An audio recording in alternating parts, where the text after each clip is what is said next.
Hello, I have the pleasure to welcome one of the artists represented in this space. His name is Andreas Wannerstedt, and he's a Stockholm-based artist and art director who crafts unique 3D sculptures and mesmerizing looping animations.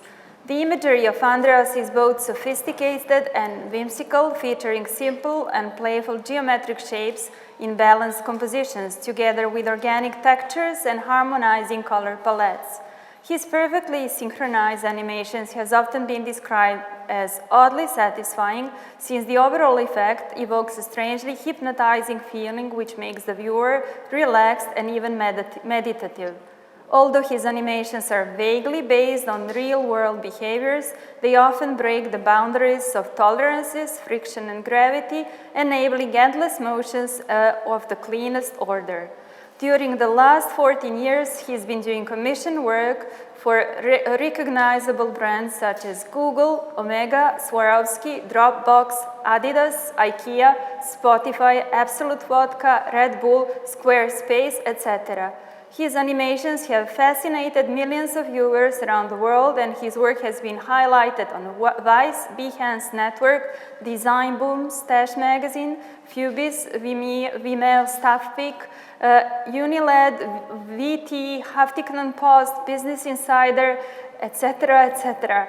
So I'm welcoming Andreas. Andreas, hello. Hello. Welcome. Hello.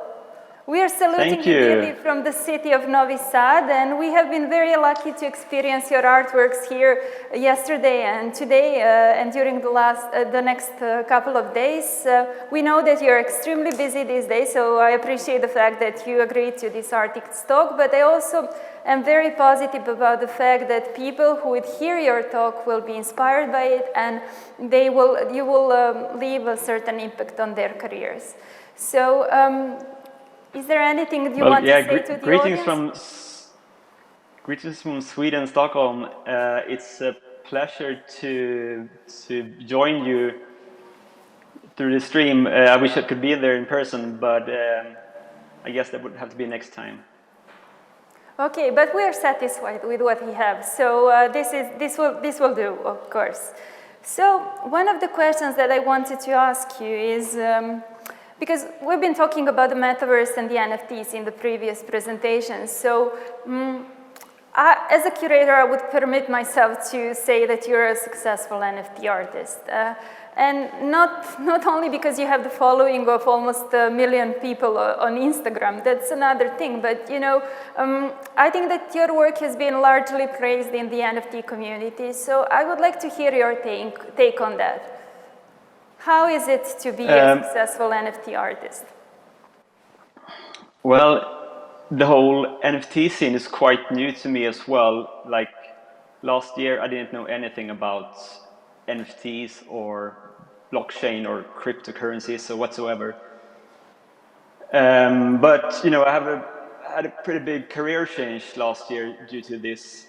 I've been freelancing for a long time as a 3D artist and art director, and I just did personal art projects in my spare time to promote myself as an artist, which I posted on Instagram. So I didn't really do any, you know, traditional artworks that are sold anywhere. But like last summer, I was receiving some emails from some of the big NFTs platforms back then. This was before like the boom. I never heard of it, and I was very skeptic when they described what they wanted. And I told them that I wasn't interested in doing any drops at that time. But a couple of months later, I saw some very talented 3D artists on Instagram who had very successful drops. So I reached out to them again and asked them if I could join the NFT space and give it a try. So I had one drop at Maker's Place in October and one drop on Nifty Gateway in December last year. which sold out in a couple of seconds. And then was when I realized the the potential of this technology. So I decided to really focus on this now, and since then I don't do as much commercial work. I focus on NFTs, and I've been doing my own personal artworks during the entire spring and summer. So it's been quite a change for me. And the thing I like most would probably be the creative freedom. Creating my artworks is what keeps me inspired and curious. Even if working with big brands can be fun as well, I always want to find my artistic voice, and which wasn't really possible before the NFT scene, since you have to make a living of the thing you do as well. So the financial point of view is quite important, I think. I'm curious to know about the change in your client base. You say that you worked for brands before, but who is buying your NFTs? Do you have an idea, or do they keep their anonymity to themselves? Well, regarding the clients, like most of my commercial work are brands that found me through Instagram. Like that's my main source for attracting clients, because most of them want the same type of artworks that I post there. But since I started with the NFT scene, I've been approached by a whole new type of clients. There are a lot of like NFT projects reaching out. Like every day, pretty much, is a new NFT platform appearing, and they are interested in artists who release their work on their platform.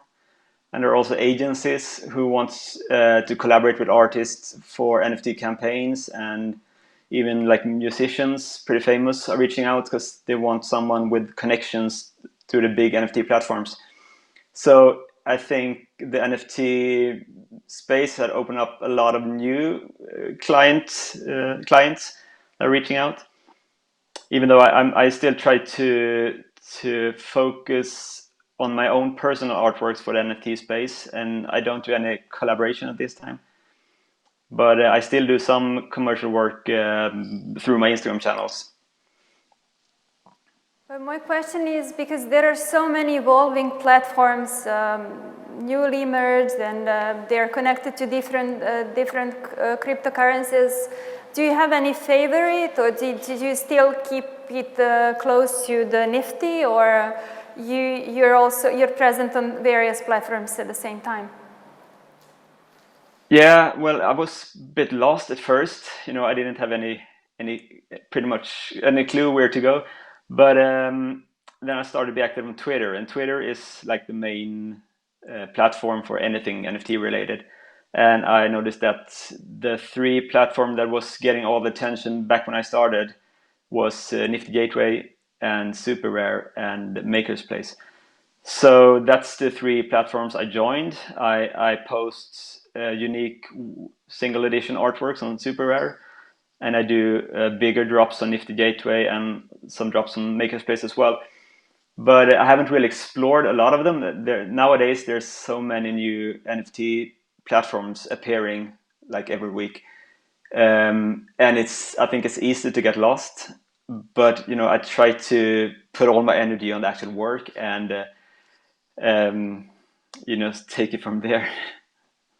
Would you agree that the learning by doing approach works well? I'm sorry, I lost you there for a minute. No problem. The learning by doing approach, would you say that it works well with the NFTs? Yeah, definitely. I didn't have any clue about the technology about this before, but after like the first drop, everything was pretty straightforward. Setting up wallets and all the stuff you need to do to get on board. But I think it's a great community as well. The NFT space, there's a lot of like good vibes between collectors and artists, and it's a very friendly community online on Twitter and Discords. So I can see a lot of artists supporting other artists and helping out if there's any problems with well, they're trying to get another artist on board on a different platform, and support each other. I would say that there is a lot of vibing within the NFT community, and it's unlike anything I've seen in the world of contemporary art from which I emerged. Because there are certain ethics, rules, and regulations in the contemporary art world, but as people are so enthusiastic in the NFT field, it's really welcoming. I don't know what are the reasons behind it. There are various reasons, right? But it's a change in the attitude from the traditional art world. I'm totally aligned with you in that sense. My next question would be, what would you consider as your most successful NFT project so far? Well, my most successful NFT project would actually be Layers, the series that you have some artworks from, which I dropped on Nifty Gateway in March, and then that was pretty much, I think, the peak of the NFT hype. There was a lot of attention back then. People had his huge drop, and which opened up the eyes of the world for the NFT culture. So there was a lot of attention there, and it was definitely my biggest NFT project so far. So would you say that the NFT revolution has peaked, or it is yet to peak? Do you think it's going to come back, or would you advise anybody to get on that ship? Yeah, for sure. Well, they said that NFT died for like 2 months ago, but now we can see sales that are, huge. I think the technology is, well, because it's pretty much a smart contract. You can tie so much to it. It doesn't just have to be digital art. It can be any kind of virtual asset. And I really think this is the future of digital art. I don't think the technology is not going anywhere. It's here to stay. If you're interested in doing digital art, I think this is what you have to focus on and really try to promote yourself as an NFT artist. My next question would be about the traditional institution of art. Do you think it is losing its role, or it's just a world apart from what we are experiencing in the NFT community? Do you think that they would merge at one point? Do you care at all for the traditional institution of art? Well, like for a year ago, I didn't really consider myself to be an artist. I thought of myself as a creator. I created content for Instagram to promote myself as an art director, to build my name. And there wasn't really a lot of room in traditional art institutions for my type of digital art, I think. But now with the NFT technology, I think there is something of a paradigm shift where people really see the benefits when big players like Sotheby's and Christie's are, accepting this and having big NFT drops. I think they will have to merge at some point. Like for a long time ago, people didn't consider photographs to be art or graffiti to be art, and now it's pretty much mainstream. So I definitely think it will merge, and when technology proceeds and we get to spend more time in virtual worlds, I think even digital artworks might be even more important than traditional artwork in some way. I agree. There is something exciting coming up in these terms. But for the people who are doing a lot of computer graphics, but they are not at all connected to the NFT community, do you have any tips or advices?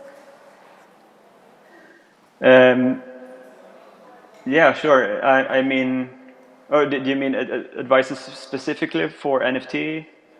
No, I'm just curious because there are many people who are digital natives. They're not sure how to position themselves. They understand that they have to make a huge research in order to start. So sometimes they scare away, while actually they might use the opportunity. So what would you advise to a newcomer in the field, if you would have any advice, right? Yeah, sure. Well, I think the most important part is to make your work come first and your career come second, not the other way around. Because when you do work that you are inspired of, you're curious of, you will gain much better results than rather, trying to follow a career path for goals, meaning that you're doing work you're not inspired by. You will not come far that way. You have to take it slow, focus on social media, and develop your artist name there. Try to get an audience. Don't try to rush things. And same goes for everything. Like from a technical point of view, patience is key. It's all about practice, and that goes for everything in life. I think you need a patience. You need things takes time. You have to build your name, and really don't try to follow easy money and quick money. Focus on your work, and things will follow or not follow. Yeah, that's a good advice. Of course, they say if you're unable to light up a flame in your own soul, you won't be able to light it up in anybody else. So I totally agree exactly. with you. But when you talk about the technical part, just a quick practical question: in what softwares are you working predominantly? Yeah. Well, I do all my 3D works in Cinema 4D. And I use Arnold as a render engine. And I've been using that for a long time now. I do some basic post-production in After Effects, and I use Photoshop for post effects for still images and for adjustments of textures and things like that. Then I use some other plugins and stuff. But yeah, it's mostly like the standard Cinema 4D. Amazing. I think this is the right moment to figure out if there are any questions from the audience, and I would kindly ask Milica to tell us if... Help you out with curating the questions from the audience. But speaking of the softwares you just mentioned, because the computer graphics in our community especially is very keen at looking at the pixels behind beautiful images. And we often talk a lot about combination of different softwares and how that influences the pipeline and the process. And when we first saw your art and asked about the softwares, everyone seems to be very surprised that you actually use Arnold as predominantly feature film rendering software. So how did you come up with that, and how all of this combined into a seamless process for you as primarily artist, not someone who is used to working in a huge collaborative pipelines? Well, yeah, that's really one main reason for that. Actually, I'm one of those 3D artists that still use a Macintosh, I think. I've been using Macs for my entire career, but now, it seems like everyone moving on to PCs where you can use graphic cards for the rendering instead. I'm still stuck with GPU rendering, which Arnold does very well, and I think Arnold is a very powerful render engine, but for like Octane and Redshift, you don't really have the support in an easy way from Mac. But either way, I think I've been using V-Ray before Arnold as well. But for me, it's not so much about the render engine. I think the things I do could be done, without too much adoption, I think, in any render engine. but Untitled is a very stable engine, I think, and yeah, it suits all my needs. So once I get some better graphic cards, I will move on to CPU rendering with Arnold as well, because it takes way too much time nowadays with GPU rendering. Great, thank you so much for deciphering this topic. So we would like to see and actually invite all of our mainly very young audience, I have to say, because you cannot see them, to really ask any question, or if they thought of joining the NFT community or already did some work, to tell us what would be their question for you. Do we have anyone who was inspired or curious to? Okay, so they seem to be a bit shy. No worries. Feel free to DM me on Instagram. Yeah, so you are very active with your communicating with not only the clients and people who are interested in buying your art, but also young people who are stepping into the world. Do you find yourself as a mentor, or sometimes have some younger artists that you kind of encourage or follow their work? Yeah, well, that's I think one of the most exciting parts with having a huge audience on Instagram is that a lot of people reach out to me for advice, career advice, and for tips in general on how to become an artist and 3D artist. So unfortunately, I don't have the time to go through all my DMs, but I usually take all the time I can to point young people in the right direction and tell them about my choices in life and what I have done to get me where I am now. Okay. So, but because the other, apart from NFTs that we try to figure out as a phenomena here, is the metaverse. So did you think, what's your thought on angle on the metaverse? Do you see yourself being more involved with the metaverse, or any of the platforms like Sansar, VRChat? Do you think that's because you're creating experiences which are, some of them are also like objects floating in the space or dynamic objects in the space, but do you plan maybe in the future to create the metaverse yourself? That would be a wonderful world on some of the platforms, a world created by Andreas. Yeah, I haven't really. I don't have a lot of experience actually from the metaverse or like VR or AR. That's nothing I have been working with before. But I do think like the metaverse has a big potential to become the next big thing. I like the idea of blending a digital and physical world, and I think in the long run, like an immersive virtual world is probably hard to avoid. Where you can pursue all aspects of life, everything from work to visiting nightclubs and concerts and everything. And in a world like that, there will be a big demand for virtual assets like digital art, things like I do. So I'm very curious about getting into real-time rendering and interactive 3D as well. And that's something I have had on my list for a long time now. To be able to build environments where you can actually move around in real time.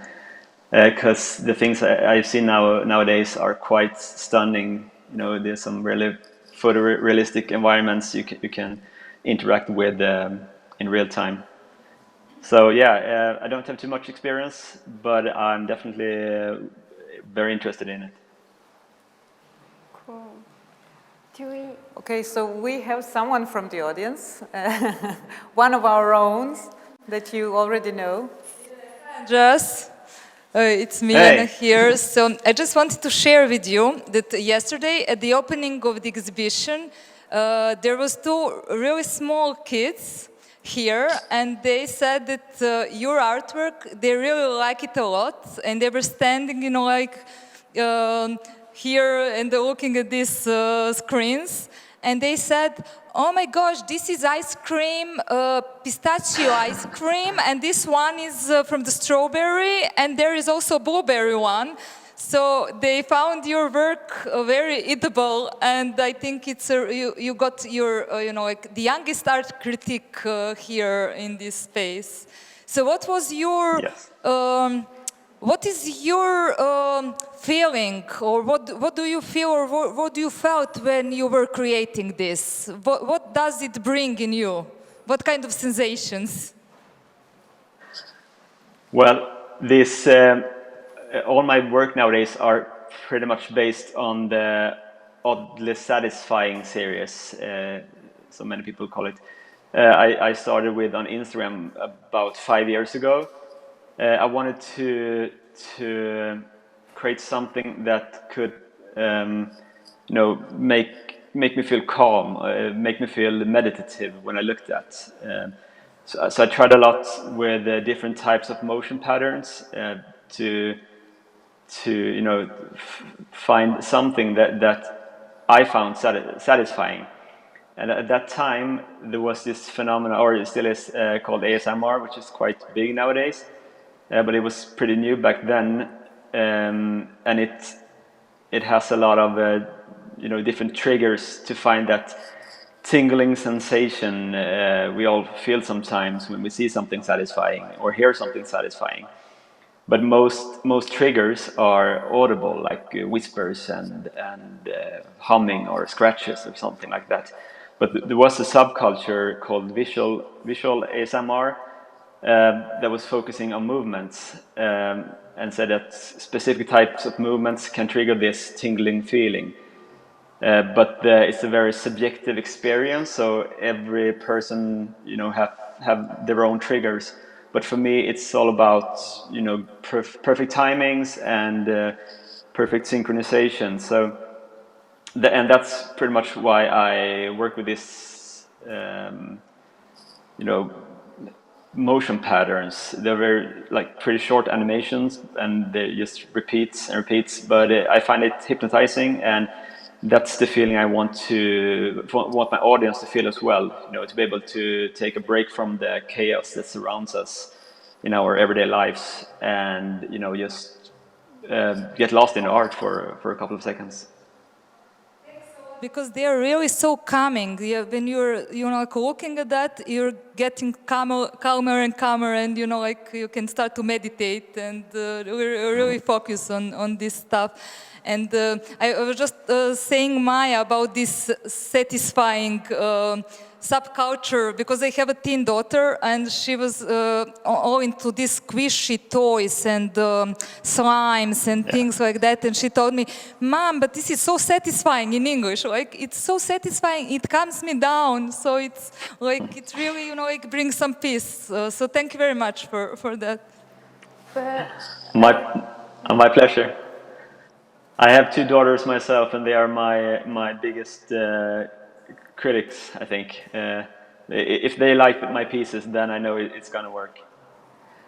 Actually, from the position of an art critic, you both have tackled a very important philosophical question that's going to impose to anybody working in the computer graphics in the future, because on the screen we have very few senses. And actually, you have managed to provoke the sense of taste within these little kids. And while actually, and I think any artist who's going to produce things in the future has to find a way, whether it's a repetitive method or colors or whatever, how to provoke the senses that cannot be experienced through the screen. And I think I want to congratulate you for succeeding in that, and it's really a good example. Thank you. Yeah, for me, art is all about inspire a reaction. Some try to make you feel sorrow or deep thoughts. And for me, it's all about human satisfaction and to find your inner peace. And yeah, it's about the experience. So I want to thank you on behalf of all of us for this wonderful experience of both being exposed. Oh, there's a question. Okay, if you don't mind, we would like to hear a question Sure. from one of the... Thank you. My name is Sonia, and I'm a 3D artist. Hi. So, yeah, I find your art really amusing, and I'm interested kind of in more of a technical aspect of what you use to create those simulations. Well, from this specific series, layer series, it's actually a very straightforward technique. There's no simulation at all. Everything is hand animated. I prefer to use animation compared to simulation to gain full control, because it makes life much easier when you try to create a seamless loop. And this is actually just like a sculpture that get masked by a growing shape, and I take that mesh that get masked and multiply it. So there's a lot of instances of the same object being masked.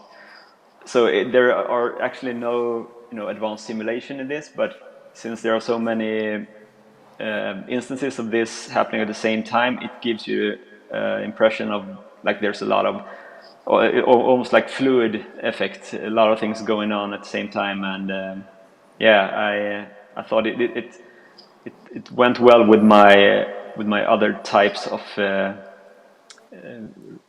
fluid slime simulations.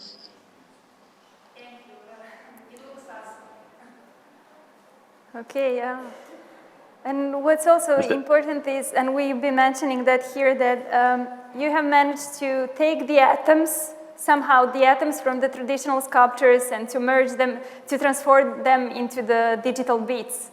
So this hybridity between the atoms and the beats that Nicolas Negroponte often talks about, is something that's also a hidden character of your works.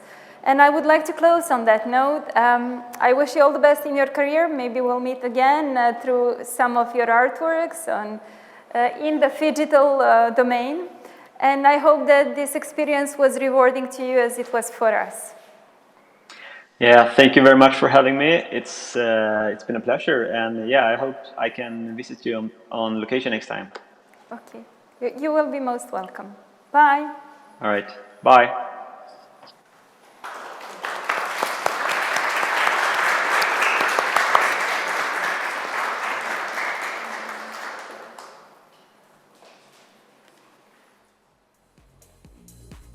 Hvala vam.